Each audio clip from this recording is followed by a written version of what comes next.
সৎ মহিলা বলতে কি বোঝায়? যেই মহিলা আল্লাহকে চিনে, যেই মহিলা নিজে থেকে পর্দা করে, যেই মহিলা সালাত আদায় করে, এগুলো হচ্ছে সৎ মহিলাদের লক্ষণ।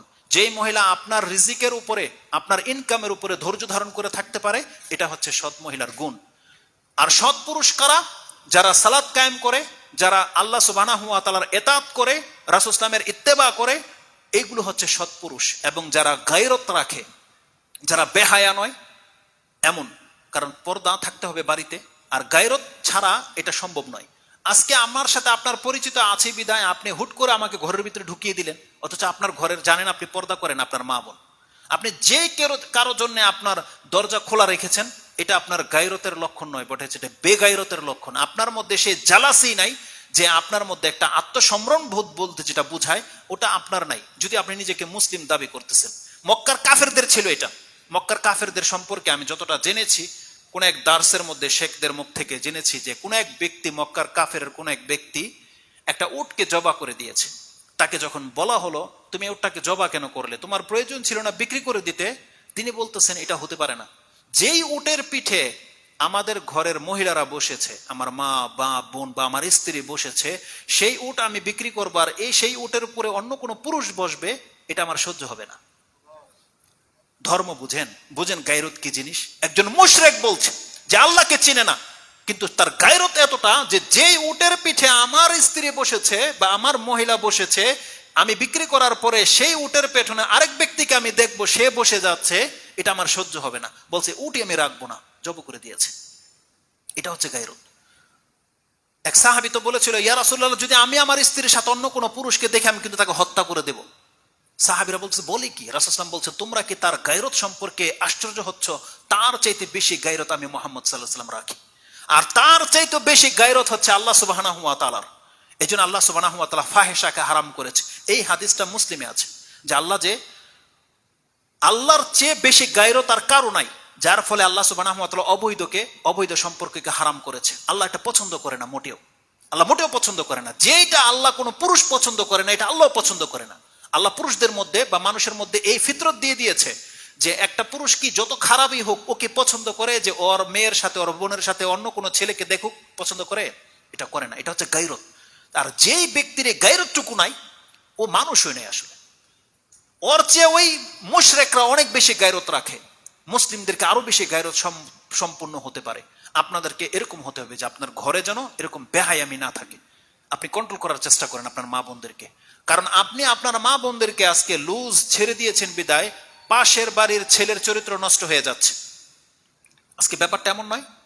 আজকে আমার মেয়েকে যদি আমি কন্ট্রোল করে রাখতাম, ওকে যদি ভদ্র পোশাক পরাতাম, তাহলে ওই পাশের বাড়ির ছেলেটা ওর চক্ষু নত হয়ে থাকতো। কিন্তু ওর চরিত্র নষ্ট হয়েছে আমার মেয়ের কারণে, আমার বোনের কারণে। কারণ ও উলঙ্গ ড্রেস পরে যখন, ও সেক্সুয়াল ড্রেস পরে যখন রাস্তায় হাঁটবে, আর প্রত্যেকটা পুরুষের মধ্যে আল্লাহ সেই চেতনা, সেই চাহিদা দিয়ে রেখেছে, যেটা দেখলে ওর মধ্যে চাহিদা জাগবে, কিন্তু দেখবে না, ঠান্ডা থাকবে। কিন্তু যখনই দেখে নেবে, ওর মধ্যে সেটা চাহিদা জাগবে।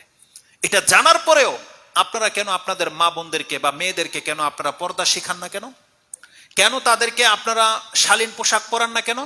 আবার আপনি বলছেন যে আমার বাবা, এক মেয়ে চাষারায় দাঁড়িয়ে বলছে, শহীদ মিনারের সামনে দাঁড়িয়ে বলছে, আমার বাবার টাকার কিনা পোশাক আমি পরি, তোমার সমস্যাটা কোথায়? এটা কোন বাবার ঘরের সন্তান? কোন বাবার ঘরের সন্তান যে কথা বলতে পারে? কারণ ওর বাবা ওকে এটা শিক্ষা দেয়নি যে আমি মুসলিম আর আমার ধর্ম, এটা শিক্ষা দেয়নি। তাই তো ওর বলতেছে যে আমার বুক বেঁচে থাকবে, আমার বাবার সমস্যা হয় না, তোমার কেন সমস্যা হয়? এই ভাষাটা ব্যবহার করেছে। আপনি কি মনে করেন? সুবহানাল্লাহ। বাংলাদেশের পুরুষ কি সব হিজরা বা কি, মানে ওই খোঁজা, যে কারো কোনো উত্তেজনা তৈরি হবে না? যখন খোঁজা হয়ে যাবে যে কারো কোনো উত্তেজনা নাই, তখন যদি সে এইভাবে আসে, তখন সে বলতে পারে যে আমাদেরকে দেখলে তো তোমাদের এমন কোনো কিছু হওয়ার কথা নয়, আমরা যেমন খুশি তেমন পড়বো, তোমাদের কি? কিন্তু এটা কি ইসলাম? আল্লাহ সুবহানাহু ওয়া তাআলা প্রত্যেকটা মানুষের ফিতরতের উপর আমাদেরকে সৃষ্টি করেছে, যে ফিতরত হচ্ছে আপনি একটা এরকমের বেহায়া মহিলাকে দেখবেন, আপনার সমস্যা হবে, এটাই স্বাভাবিক।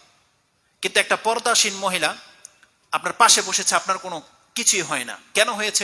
এটাই হলো ফিতরত। এটা আমাদের মা বোনদেরকে শিক্ষা দিতে হবে। আর উপরন্তু তাদেরই সব যে দোষ তা নয়, আমাদের ছেলেদেরকেও আপনি জেনে নেন, হাসরের মাঠে যখন বিচার হবে, তখন কি বিচার হবে? এমন যে আল্লাহ ও বেহায়া ছিল বিদায় ওর দিকে আমার চোখ গেছে, এমনটা বরং আল্লাহ সুবহানাহু ওয়া তাআলা আরশের নিচে যে 7 শ্রেণীর মানুষের ছায়া দেবে, তার মধ্যে এক ছেলেকে 7 শ্রেণীর মানুষকে ছায়া দেবে না? এক শ্রেণীর মানুষ হচ্ছে এমন এক ছেলে, যেই ছেলেকে, যেই পুরুষকে এমন এক মহিলা ডেকেছিল, যেই মহিলা এত সুন্দর ছিল, ক্ষমতাবান ছিল, সুশ্রী ছিল, একা ছিল, ডেকেছে, কিন্তু সেই ছেলে যায়নি, সাড়া দেয়নি তার ডাকে, বলেছে ইন্নী আখাফুল্লাহ, আমি আল্লাহকে ভয় করি।